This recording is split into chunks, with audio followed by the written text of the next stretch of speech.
मार्ग सॉफ्टवेयर में आइटम कैसे क्रिएट करें। नमस्कार दोस्तों, मैं हूं सुरेश कुमार। दोस्तों अब एक बार फिर से आपका स्वागत है आपके अपने YouTube चैनल टेलीमोटेक पर। दोस्तों मैं आज मार्ग ERP में आइटम कैसे क्रिएट की जाती है, प्रोडक्ट कैसे क्रिएट किए जाते हैं, उसके बारे में मैं आज बताने वाला हूं। दोस्तों कोई भी सॉफ्टवेयर में इन्वेंटरी करने के लिए या बिलिंग करने के लिए हमारे को आइटम की ज़रूरत पड़ती है। तो हम मार्ग सॉफ्टवेयर में आइटम कैसे क्रिएट किए जाते हैं इसके बारे में जानकारी लेने वाले हैं। तो दोस्तों आइटम क्रिएट करते वक्त हमें 3 बातों का खास ध्यान रखना है। वो कौन कौन सी बातें हैं, तो आइए चलते हैं हम दोस्तों मार्ग सॉफ्टवेयर पर और देखते हैं कौन कौन सी बातें हमें खास ध्यान रखने वाली हैं। तो दोस्तों मैं हमेशा की तरह आपको एक ही बात कहूँगा, अगर आपने मेरा चैनल सब्सक्राइब नहीं किया है तो प्लीज़ सब्सक्राइब कर लें और साथ में बेल आइकन भी दबाएं। अगर आपको वीडियो अच्छा लगे तो उसको लाइक भी करें। तो आइए चलते हैं दोस्तों मार्ग सॉफ्टवेयर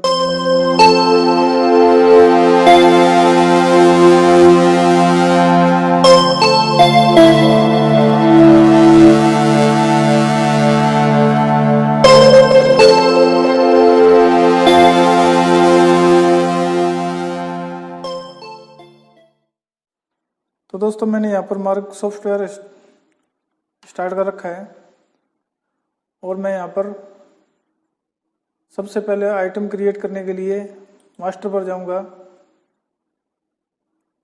मास्टर में इन्वेंटरी मास्टर पर जाऊंगा। इन्वेंटरी मास्टर के में जो फंक्शंस होते हैं, जो ऑप्शंस होते हैं, वो उनके बारे में जानकारी देने वाला हूँ।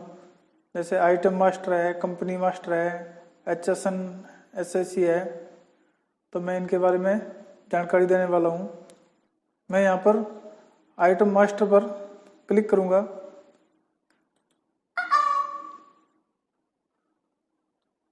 तो दोस्तों मैंने 2 आइटम यहाँ पर क्रिएट कर रखी हैं।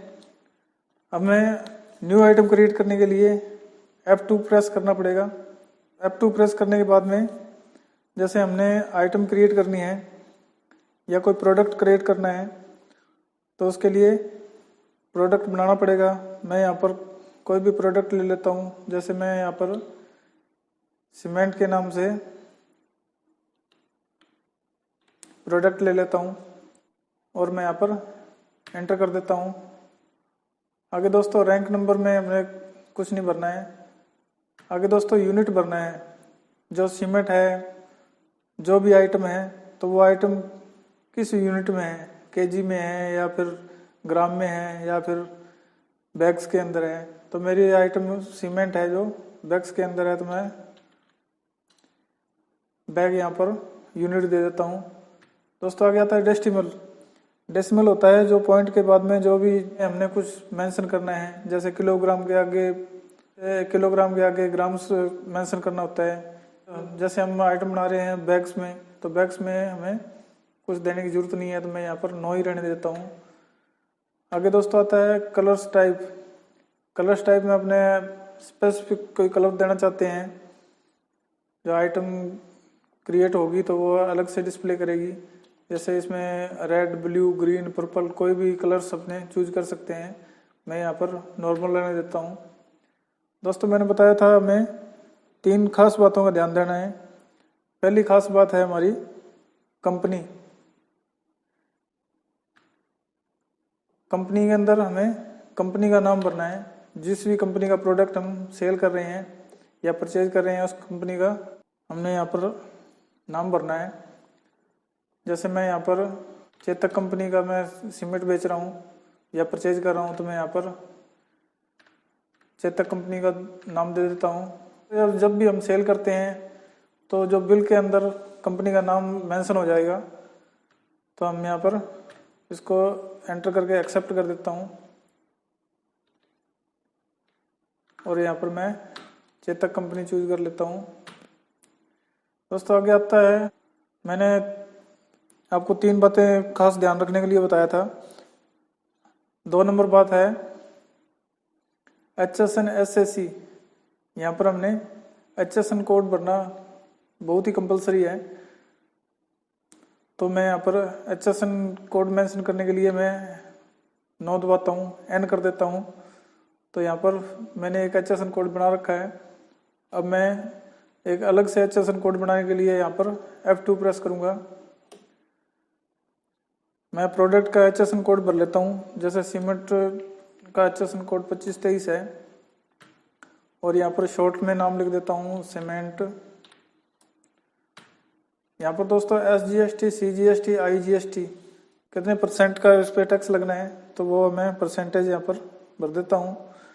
जैसे फिलहाल सीमेंट पर 28% टैक्स है तो मैं यहाँ पर SGST में 14% भरूँगा, CGST में 14% और IGST में 28% ऑटोमेटिक आ चुका है। दोस्तों आगे आता है टाइप, ये क्या चीज़ है, गुड्स है या सर्विस है, तो मैं यहाँ पर गुड्स ही कर देता हूँ। दोस्तों आगे पूछ रहा है UQC यूनिट, तो ये कौन सी यूनिट में आता है। जैसे हमारा ये बैग्स है तो मैं बैग्स कर देता हूँ। तो जिस टाइप की आइटम हो तो वहाँ पर ये आइटम का यूनिट बढ़ाया जाएगा। मैं यहाँ पर एंटर कर देता हूँ।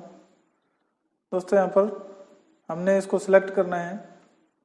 मैं जैसे ही इसको सिलेक्ट करूँगा तो यहाँ पर ऑटोमेटिक आ चुका है।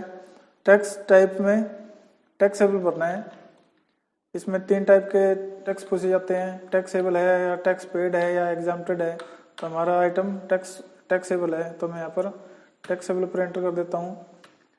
आगे दोस्तों SGST है, जो हमने HSN कोड के अंदर भरा था वो अपने आप ही पिक कर लेगा, तो मैं यहाँ पर एंटर करूँगा। CGST भी आ चुका है। आगे दोस्तों सेंट्रल में टैक्सेबल रहेगा और IGST 28% वो अपने आप ही पिक कर लिया है। दोस्तों आगे आता है MRP। हम अगर यहाँ पर MRP भरना चाहे तो भर सकते हैं, अन्यथा जरूरत नहीं है। आगे दोस्तों आता है परचेज रेट। आइटम का जो भी परचेज रेट है वो यहाँ पर दे सकते हैं। आगे आता है दोस्तों कॉस्ट। जो परचेज रेट है और कॉस्ट है, जब हम परचेज करेंगे तो वो अपने आप यहाँ पर पिक कर लेगा, हमारे को यहाँ पर भरने की जरूरत नहीं पड़ेगी। कॉस्ट भी अपने आप निकाल लेगा। अच्छा आगे आता है दोस्तों रेट A, रेट B और रेट C। ये क्या चीज़ है। मैंने दोस्तों आपको बताया था हमें 3 बातें ध्यान रखनी है। First company, second HSN code, third है रेट। रेट में दोस्तों यहाँ पर हमें 3 टाइप के रेट दिए हुए हैं। फर्स्ट रेट होता है रिटेलर के लिए, rate A, rate B stockist के लिए, रेट C ये डिस्ट्रीब्यूटर के लिए। तो हम यहाँ पर तीनों टाइप के रेट भर सकते हैं। और दोस्तों यहाँ पर ये आगे कन्वर्जन बॉक्स है, हमारे को इसकी जरूरत नहीं है। कन्वर्जन केस है, नेगेटिव, मिनिमाइज।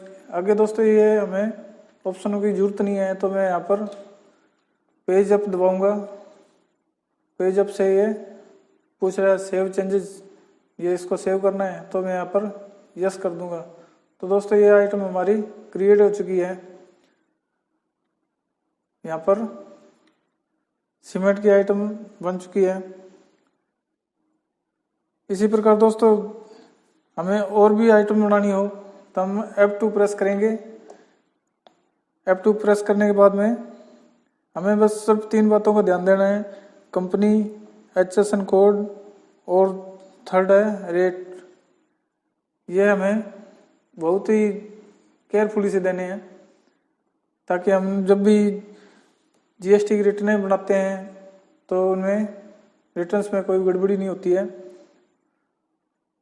तो दोस्तों ये थी आइटम क्रिएट करने की प्रोसेस।